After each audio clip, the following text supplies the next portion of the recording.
Farmview with Kieran O'Connor on WLR. Brought to you by GlanviaConnect.com. Hello and welcome to Farmview. Well, as usual, it's Kieran O'Connor here with your weekly farming programme. And once again, I have a very busy show for you this week. And on this week's programme, I'll talk to Minister of State Pippa Hackett about the new organic farming scheme, as well as Project Woodland and its aims to tackle the various serious problems in Irish forestry. I'll also have an update on this year's calving season with the Curry family from Rathgormack, and I'll hear all about the success of online Livestock March sales from Richie Kieran. Farmview with Kieran O'Connor on WLR. With GlanviaConnect.com, Ireland's biggest online farming shop and more. Well, recently Pippa Hackett, Minister of State, Department of Agriculture, Food and Marine, opened the organic farming scheme, reopened the scheme, and to find out all about it, we're joined on the line by the Minister herself. Pippa, welcome to our programme. Thank you very much, Kieran. Delighted to be on here. Pippa, you announced this organic farming scheme. Obviously, we've had schemes in the past. Why do you feel this one will work? Or why do you think people should get involved in this scheme? Well, yes, I announced the scheme. It opened on Monday this week, the 1st of March, and it's going to be open for 8 weeks until the 30th of April. I think there's a great demand there for organic farming. I mean, I'm contacted all the time by farmers wanting to, convert to organic farming. This scheme will enable them to do it. It hasn't properly been opened, the scheme. It's about 2015.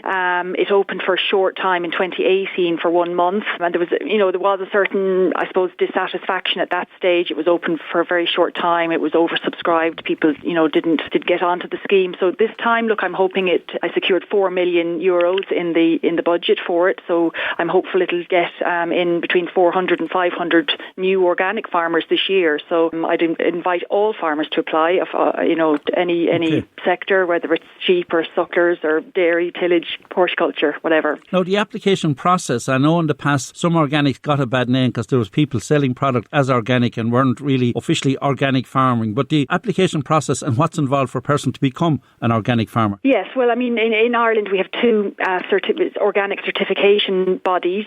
We have the Organic Trust is one, and the other one is the Irish Organic Association. So they're charged with ensuring that these organic farms are indeed organic. So they'll be part of the process initially for a new farmer getting involved, and then they will conduct a series of inspections on the farm to make sure everything is right. And they conduct those annually or every couple of years, have an odd spot check. It's not particularly onerous because once farmers have adopted the practices, it's relatively straightforward. But they are there to ensure that the organic status is maintained on these farms. Now, as regards from a farmer point of view, what type of numbers are we talking about and what type of payments are we talking about within this new scheme? Well, the payments for entering the scheme, there's for the first 2 years, that's your transition conversion period. So the yearly payments are up to €220 per hectare during that conversion period, and then afterwards it'll be €170 per hectare when they're fully organic. There are higher payment rates for organic horticulture and tillage farmers. So obviously, horticultural units have a much smaller land area. So we allow that. There were some criticisms of the last time the scheme was open in relation to horticulture, right. And I believe the scheme is certainly fixed now to allow those in. Obviously, for people to find out more about it, obviously onto the department website, and obviously Teagasc are very much involved in this whole certification project, and indeed for information, I'm presuming you'll be telling people to talk to their local Teagasc advisor as well. Absolutely, yeah. I mean, there's information on my department's website. Teagasc indeed have launched a new series of organic fact sheets on the issue, and the IFA, I understand, are hosting a webinar event tomorrow evening, Thursday at 8:30.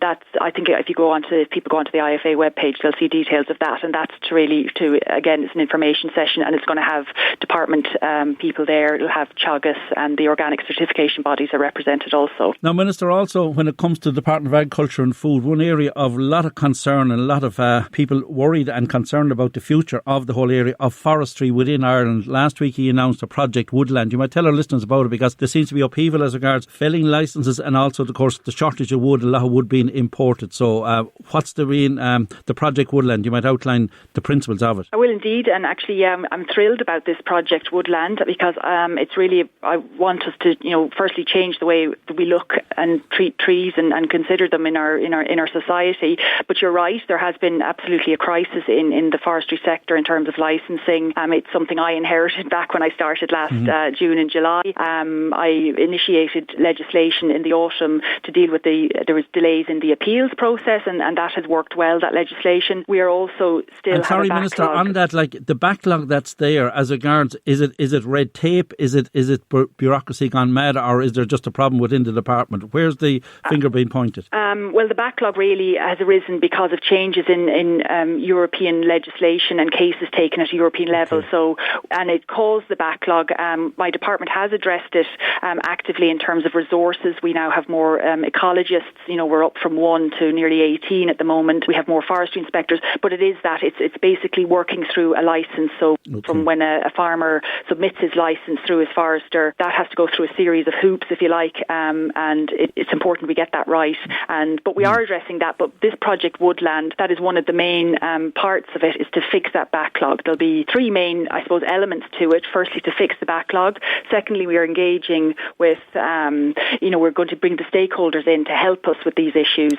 And thirdly, we'll have outside expertise also coming in terms of chairs and project management expertise as well. So I'm running, really, Project Woodland is a project, and it's about, dealing with not only the backlog issues, dealing with the licenses, but also the future of forestry. So, it's a big ask, but I'm confident that we will achieve everything that I want Project Woodland to achieve. Yeah, because within the whole agriculture portfolio, it really was one of the forgotten areas, and thankfully and hopefully this will come to fruition. A lot of people who planted 30 years ago from about thinning and felling now are running into problems. The whole timber area and the timber industry in Ireland obviously is being affected by all of this. So what can you say to people involved in the timber production area and our timber business that they've been affected so badly by it, and we're importing timber from all nationalities? Yeah, well, absolutely. And the sector itself is directly affected by the backlog because it slows down the supply of timber into their sector. I engage regularly with the sector, with Forest Industry Ireland, with different people in the sector, and they're informed weekly from my department in terms of the amount of timber that's coming online and the number of licences and the volume available. The pressure has eased slightly, but we're certainly not out of the woods yet. And again, this is one of the main priorities of Project Woodland, to get on top of this and to deal with that issue. Literally out of the woods. Listen, Pippa, thanks for taking our call. The reopening of the organic farming scheme, which you've announced this week, and also, more importantly, I think at this stage, Project Woodland. It's a huge undertaking. Best of luck to you and all involved. Pippa Hackett, Minister of State, Department for Agriculture, Food and Marine. Thank you, Kieran. Farmview with Kieran O'Connor on WLR. With GlanbiaConnect.com, Ireland's biggest online farming shop and more. Well, like in all dairy farms, of course, spring is a hectic time, particularly when it comes to calving. So earlier in the week, I went down to the Curry family farm in Rathgormack to find out how this year was going, particularly from a calving point of view. I got a chance to talk to Brendan, his wife Josephine, and sons Michael and Jason. First of all, Brendan, hectic on all dairy farms? Oh yeah, well, since the 15th of January there, we're kind of started off, so we're going strong. Maybe we're starting to lighten off there now with a number of calves. Now, before we came in here, you said you're up to over 150 cows now. You've really expanded the herd over the years. Oh, I have, yeah. I'd say probably with my father's time he probably had around 70, so I'm gone up to 150, 60 cows. And you're still doing some beef? Oh, I am, yeah. All them calves will be there to 14, 15 months. We're standing here in the shed that's purpose built. Has that been a big investment for you, doing that calf house? Was that a good investment? Oh, yeah. I'll at least have them all penned off different groups and have space, and I have their space plenty as well. Of air. Yeah. Of course, it's very much a teamwork. Your wife Josephine, as I mentioned earlier, Michael and Jason here, very much a teamwork. You've them all involved. Oh, I have, yeah. But at this time of the year, you need all the help you can get. Yeah. And of course, Josephine playing a big part when it comes to the calf rearing and indeed the overall running of the farm, the administration. Calf and milking or paperwork. Yeah. That's what you get landed with. Josephine, hectic time, but it's something that you enjoy. Yeah, I've been on the farm, even my late father's time at home. So I've always. Where was home for you? Home is Clannapower, between Clannapower and Moultrie. Yeah, Martin Curran was my father. So would have been one that always liked farm work and been out on the farm and that type of work. Calving is a hectic time. It's 24/7, the late nights, but very much you need all hands on deck, as Brendan mentioned. Yeah, every pair of hands is a huge help. Sometimes you might have nieces or nephews coming, and if you can give them a calf to feed, everything helps. But Michael and Jason are a huge helper when they're around as well, and if they're not training, it's great that they're here, but they love to have missed their training as well. They say you cannot beat a woman's touch, the TLC, when it comes to calves. It's hard to beat that touch, and you can see by the healthy calves you have here in the shed, it really pays dividends. I do my best, you know. I would have done a stint in Kildon myself long ago, but did you? Yeah. Yes, I did. Yeah, right. You look after them as best you can, and that's all you can do, and make sure they've plenty of feeding and milk and fresh air, and you know, keep an eye on any ones that are not performing well and things like that. You must be delighted to have the 2 lads on board as well. They're to give you a hand when they're not off training with Rathgormack or Waterford. Yeah. Oh, it's brilliant. Yeah, it is. Yeah. Just makes things a little bit easier, and you get things done a bit quicker and during the day and in the evening time, and get in if you want to go for a walk or something like that, you know. Fair play. And turning to Michael, obviously, as I said to your dad, hectic time, but you're very much hands on deck now, particularly when it comes to the calving house here. Yeah, look, as he said, he wrote me in when I was small, so I've never looked back since. So from an early age, farming, you were brought up with it, as your dad said, when you were 4 or 5, you were out around the farm, but farming was always going to be the way of life for you. Yeah, I always had an interest in it, and look. You went to Kiltalton, and you also did some placement. Did you find that a big help before you came back to work full time with your dad? Yeah, look, if I was to stay here and never went anywhere, I'd do the same thing that was been done maybe 20, 30 years ago. But below Kiltalton, you might pick up some in our placement, you'd pick up maybe 1 or 2 ideas that might see it in a different view. Now, calving, as you mentioned, it's a very important time, and getting it right, getting that good start. The key elements, I would say, the area shed, the facility you have is key. Getting the colostrum in that first 24, in the first few hours, is so vital. Yeah, look, this calf has no real immunity, and the colostrum is probably one of the best things you can give him to start them off. Right. And how quickly do you try and get in some, we'll say, solids into them, or have you a set protocol? Look, they'll be fed. They're born during the day, there's no bother, but in the night time, look, probably feed them first, look after them first thing in the morning. Yeah. And then as regards, we'll say you've plenty of water, good bedding. So far this year, has it been plain sailing, or had you had some difficulties? No, all going well this year. Look, probably a lot of things come down to preparing, like, and having good ventilation, bedding, dry bedding, and hygiene. It's probably like, you can keep on top of them, eliminates the problems. And when it comes to night time, have you a rota, or how do you manage then when the calves during the night? Have you been lucky enough? Or is that an embarrassing question to ask? I don't know, my father looks after most of that. But fair play, Brendan. Yeah. But look, it's all about teamwork really between you all then. Getting it right. Yeah. And we're also joined by Jason here, who work off farm. I think you work with Jim Quinn Agriculture. Farming is very close to your heart as well, and always has been. Yeah, it is. Like Michael there. Sure, we're down here since we're a young age, bottling calves and doing all we can. But look, there's just probably not enough work there for all of us at certain times of the year. So just to working with Jim Quinn's there 3 days a week. So you can work both. And Jason, as regards, and your dad mentioned your involvement obviously with Rathgormack, you're synonymous, of course, the Curry Park, the Jenny Curry Park, of course, is synonymous, and your dad and now yourselves. Mixing the GA and getting time to train and run a farm and have a job, how difficult has it been for you? Yeah, it is difficult at times, but look, mother and father there a good bit of time. They're usually fairly good to give us a hand out and get us going early to train and stuff, so it's always a big help. And as regards the calves then, the procedure then, you rear most of the replacements? Yeah, rear most of them all ourselves, and finish them then, like father said, we'll sell them there probably 14, 15 months old, like of age. So best of luck, and of course you have a big county final to look forward to. Well, hopefully yourselves in Ballinacotty, postponed from last year because of COVID, and then of course you have the inter-county season to kick off the year, hopefully. Yeah, sure. Look, hopefully we'll get it played at some stage, and hopefully we can get the inter-county going now in the next couple of weeks, like, and get that played off, and hopefully everything will run fairly smoothly. And you keep yourself fit, I can see by you. Yeah, sure, we'll be trying to do a bit of training. And you've plenty of room for the gym equipment out here. Yeah, plenty of mulligan around anyway as well, so it keeps us going. Well done, Jason. So final word with Brendan. Brendan, you must be delighted with the enterprise has developed. As you said, your dad around 70 cows, you're up at 150, 160 cows, but having the whole team involved, you must be very proud, man. Oh, I am, yeah. Usually kind of 150, 60 British region cows I kind of keep for a bit of beef as well, and the calves, so it kind of works both ways. A lot of people are looking at various breeds and that, but you're a firm believer in the black and white. Yeah, it's all British region, and I probably do the AI for 6 weeks, so I breed on my own heifers, and then after that to be either Angus or Herefords I breed on. And one man, of course, who you work very closely with is your advisor, Seamus Carney, and yourself and Seamus, indeed, Michael and Jason and Josephine. You work hand in hand with your advisor, and definitely he's made a big impact on your farm. Oh, yes, yeah. Seamus is very good, you know. Yeah. So definitely looking to the future, this investment of this calf shed is one investment that you're proud that you did. It's one that you'd recommend for other guys in the past. I suppose you had calves in every available shed and space on the farm, but having the purpose built is worthwhile. Oh, it did, yeah. I put it in probably 10 or 11 years ago. So, you know, it has well paid for itself. Yeah. It's saves a lot of the hassle as well.